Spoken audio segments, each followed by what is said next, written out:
We have to understand that education can be a big factor in causing poverty, as education creates a basic knowledge or a first-hand knowledge that many of us must have or at least understand to get a well-paid job. Those living in poverty is most likely to skip school to earn money for certain foods. Education is an equalizer or a door to high-end jobs and much more. To further develop yourself, not to just survive but also to thrive as a person. Education is worldly recognized as the stage or step to lowering poverty. Singapore is one of the best examples of it in its history. Education is what made people ready for the next digital age.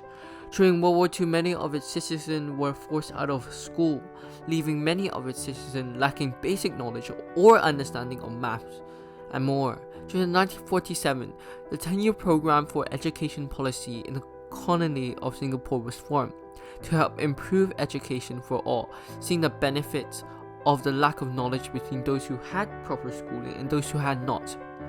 It would prepare the country for self-guidance with a plan and a collective smart academics who could replace the British from the 1950s to the 1960s. When Singapore started to build its own economic system, it created adapted, survival-driven education, which purpose was to provide a skilled workforce for the industrial program and to lower poverty. Education helped to boost the economy and helped people together from different races to understand the importance of education. However, the first of its program was more about quantity, about expanding how many schools were there, until the 80s, where it changed to a more quality-based education. Quality education is found through allowing children with different abilities, such as vocational education, gifted educational programs, and more, to give children in Singapore a well-rounded personal education. This has helped Singapore to boost itself through education onto the top countries in the world of education. With different types of people emerge cultures and experience together into one, making a very diverse school, which has made people very comfortable with living with different types of backgrounds of people. Poverty in Hong Kong will not be solved by education, and maybe due to the system effectiveness compared to other countries, or it does not have what it's needed to be in the 21st century. Neither the last is still provide many youngsters with extra knowledge than to those without, as Hong Kong is ranked in one of the highest competitiveness of countries, with one of the most smartest children in terms of test done. I believe it is effective and sustainable. It is the step everyone has to take.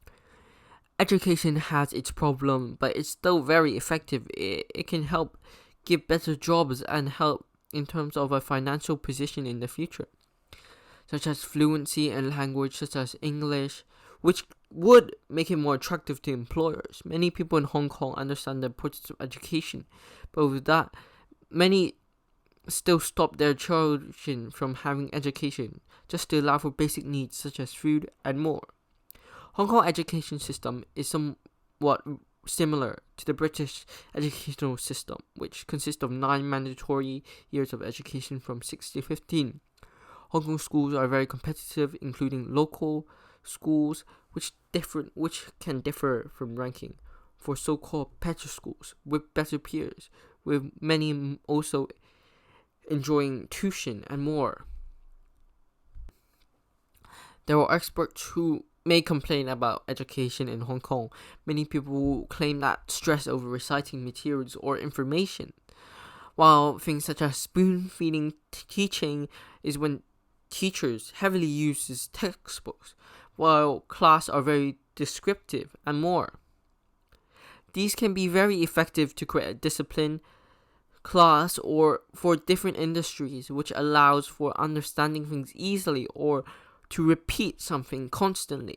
The term spoon-feeding technique is when someone is being fed by a spoon and is forced to eat what is given to him. This is described for the Hong Kong education system in some schools which are provided so much info they do not think for themselves. Is it good or bad for personal growth? This is up for debating. While their evidence is worrying, the negative effects of reciting and acceptance or learning without potential thinking about it will create a lack of critical thinking and retaining creativity and imagination. Well, also there are low enrollment rates to local universities and also have social and psychological problems, adding to stress and unhappiness. While the solution to this may be non-textbooks language, encountering projects, decision and ideas, a less memorization based and more creativity and open classroom to opinions, decisions and more.